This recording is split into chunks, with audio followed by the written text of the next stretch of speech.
Good morning friends. ఈరోజు మన వర్కౌట్లో body work out అయితే ఏం కాదు, యోగా చేద్దాం. యోగా చేయడం వల్ల చాలా బెనిఫిట్స్ అయితే ఉంటాయి. ఫస్ట్ ఆఫ్ ఆల్ అయితే మీ బ్లడ్ ప్రెషర్ అనేది నార్మల్గా ఉంటుంది. నెక్స్ట్ మీ మైండ్ అనేది పాజిటివ్ ఎనర్జీగా అయితే ఉంటుంది. నెక్స్ట్ వచ్చేసి మీ బాడీ చాలా కూల్గా అయితే వర్క్ చేస్తుంది. సో మనమైతే ఈరోజు యోగా అయితే చేద్దాం. Let's go. నేనైతే ఒక 5 మినిట్స్ అయితే వార్మప్ చేసా బాడీ ఫ్రీగా ఉండడానికి. నెక్స్ట్ అయితే యోగా అయితే స్టార్ట్ చేసా. Let's go. ఫస్ట్ అయితే బ్రీత్ ఇన్ బ్రీత్ అవుట్.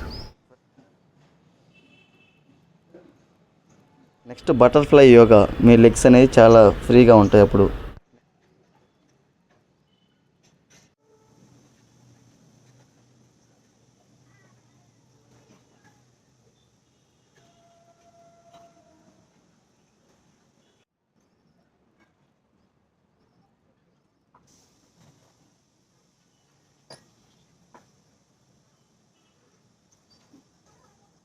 రిలాక్స్గా అలా ఒక 2-3 మినిట్స్ అయితే పడుకొని కూల్గా అయితే పైకి లేయాలి. ఇప్పుడు ఏ ప్రెజర్ అయితే ఉండదు.